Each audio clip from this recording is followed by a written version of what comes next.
Hay una puerta en la mente humana que muy pocos se atreven a abrir.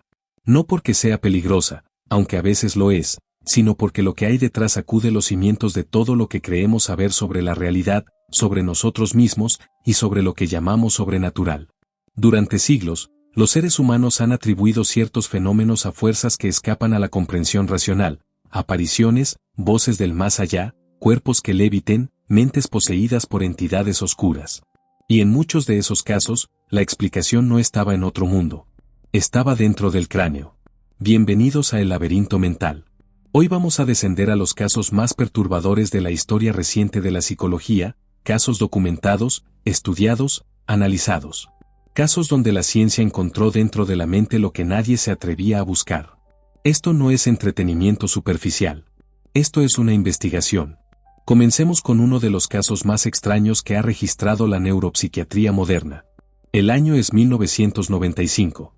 Un hombre de mediana edad, llamémoslo René por su privacidad, comienza a afirmar, con total convicción y calma desconcertante, que ha muerto. No lo dice en sentido metafórico. No atraviesa una crisis existencial. René afirma, frente a médicos, frente a su familia, que su cuerpo no existe. Que su sangre se ha evaporado. Que sus órganos se han podrido. Que es un cadáver que camina. Su familia lo lleva de urgencia a un hospital psiquiátrico en Europa Occidental. Los médicos, desconcertados, documentan el caso con meticulosidad. René come cuando se lo recuerdan, pero no siente hambre porque, según él, los muertos no necesitan alimentarse. No duerme porque los muertos no descansan. Cuando le piden que describa sus sensaciones físicas, responde con una serenidad que eriza la piel, no siente nada. Absolutamente nada. El diagnóstico que finalmente emerge de semanas de evaluación tiene un nombre que suena casi poético en su misterio: síndrome de Cotard. También conocido como el síndrome del cadáver viviente o delirio nihilista. Jules Cotard, neuróloga francesa del siglo XIX, fue la primera en documentar este trastorno en 1880, cuando trató a una paciente que afirmaba no tener cerebro, nervios ni cuerpo. La paciente se negaba a comer porque creía que no necesitaba alimentarse y eventualmente murió de inanición. ¿Qué ocurre en el cerebro de alguien con síndrome de Cotard? Los estudios de neuroimagen han revelado algo extraordinario. En estos pacientes, las regiones del cerebro responsables de procesar las emociones, la amígdala y la corteza prefrontal, presentan una actividad metabólica dramáticamente reducida. En términos simples, el cerebro ha desconectado las señales emocionales que normalmente nos confirman que estamos vivos, que sentimos, que existimos. Sin esa confirmación emocional, la mente construye la única narrativa que tiene sentido para explicar el vacío: estoy muerto. No es locura. Es la lógica perfecta aplicada a una percepción profundamente distorsionada. René fue tratado con una combinación de antipsicóticos y terapia electroconvulsiva, un tratamiento que sigue siendo médicamente válido para casos severos, y en el transcurso de varios meses recuperó la conciencia de estar vivo. Cuando le preguntaron cómo había sido la experiencia, respondió: como despertar de un sueño que no sabías que estabas teniendo. Avanzamos ahora a otro territorio, igualmente oscuro. El caso de Eleanor Longden. Eleanor era una estudiante universitaria brillante en el Reino Unido a finales de los años 90. Con 19 años, comenzó a escuchar una voz. Una sola voz al principio, neutral, descriptiva: Eleanor está saliendo de la habitación. Eleanor está tomando apuntes. A cualquiera le habría resultado perturbador. Eleanor lo encontró curioso.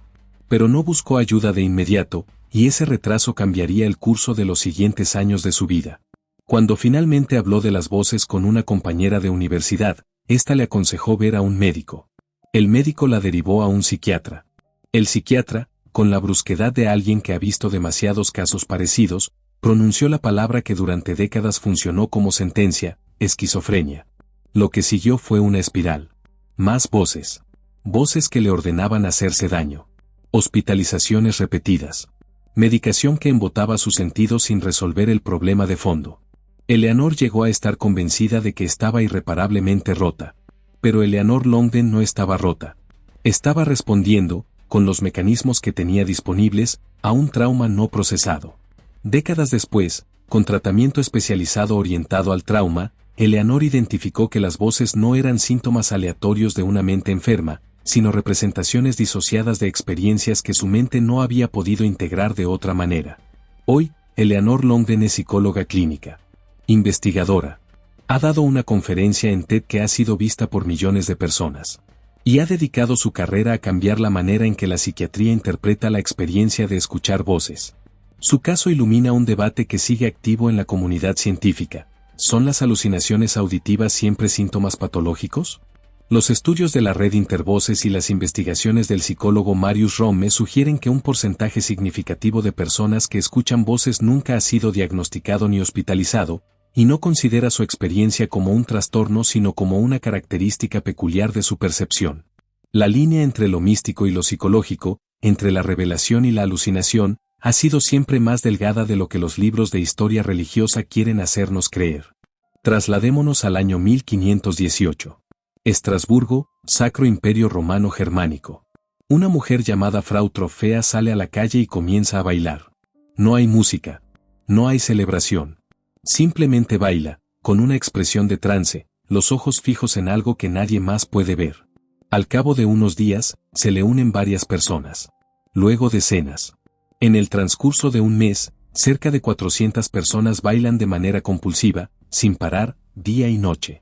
Algunas mueren de agotamiento, de ataques cardíacos, de derrames cerebrales. Las autoridades, en un error de cálculo monumental, deciden que la única manera de curar la fiebre del baile es dejar que los afectados bailen hasta que el impulso se agote. Contratan músicos. Construyen escenarios. El baile continúa durante semanas. Durante siglos, este episodio fue catalogado como histeria colectiva, posesión demoníaca, o bien como una leyenda exagerada por cronistas medievales. Pero los historiadores John Waller y H.C. Eric Middelford han documentado exhaustivamente las fuentes primarias, registros parroquiales, cartas de nobles, actas del Consejo Municipal. El evento ocurrió. ¿Qué explica lo que hoy llamamos la epidemia de baile de 1518? La respuesta más sólida que ofrece la ciencia histórica y la psicopatología es un fenómeno conocido como psicosis colectiva o histeria de masa. Un grupo bajo estrés extremo, y la Estrasburgo de 1518 estaba devastada por hambrunas, epidemias y terror religioso, puede generar una respuesta disociativa compartida que se propaga por mecanismos de contagio social. El cuerpo, bajo niveles insostenibles de angustia psicológica, puede entrar en estados de movimiento involuntario. Los estudios modernos de trastorno de conversión, llamado anteriormente histeria, muestran que el sistema nervioso puede producir síntomas motores reales, parálisis, temblores, convulsiones, en ausencia de cualquier causa neurológica estructural. Es el cuerpo hablando el idioma del sufrimiento que la mente no puede articular. El baile de Estrasburgo no fue magia oscura. Fue una comunidad agonizante expresando su desesperación de la única manera que su cuerpo encontró disponible. El caso que vamos a examinar ahora es, quizás, el más famoso en la historia de la investigación parapsicológica. Y también el que mejor ilustra cómo la credulidad humana puede transformar un trastorno psicológico en un mito cultural de proporciones enormes. Enfield, Norte de Londres, 1977. La familia Hodgson, una madre soltera y 4 hijos, informa a la policía que objetos se mueven solos en su casa. Sillas que se desplazan. Cajas que caen. Voces que hablan desde las paredes. Los investigadores paranormales Maurice Grosse y Guy Leon Playfair son llamados al lugar. Durante meses documentan los fenómenos. El caso se convierte en lo que muchos han llamado el caso de poltergeist más documentado de la historia. La BBC lo filma. Los periódicos lo cubren. El mundo entero debate si la familia Hodgson está siendo visitada por una entidad. En el centro del fenómeno, Janet Hodgson, 11 años.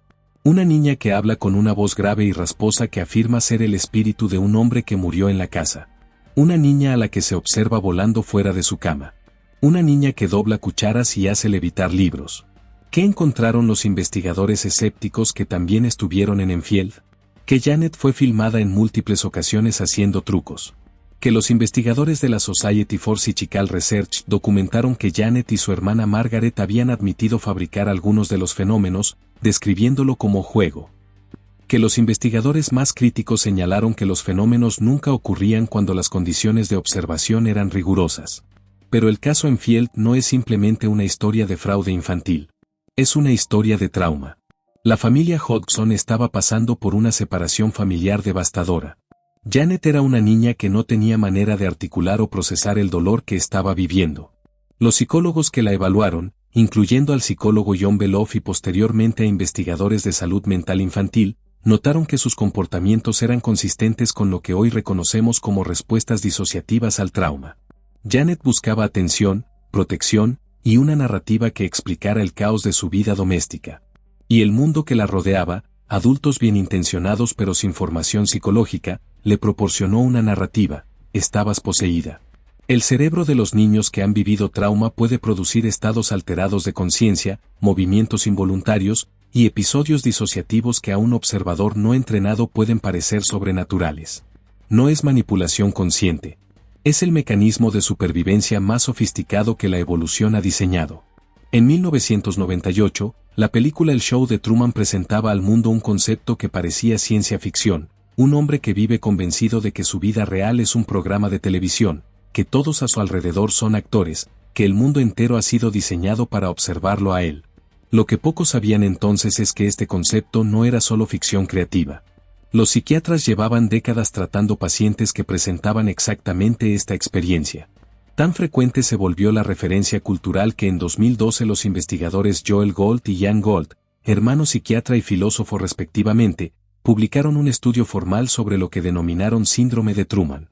El síndrome de Truman es una forma específica de delirio de referencia, en el que el paciente cree que está siendo filmado, vigilado, que su vida es un espectáculo diseñado para una audiencia. Los pacientes describen la sensación de que los noticieros hablan de ellos en código, que los extraños en la calle son actores con libretos, que los edificios son decorados de cartón.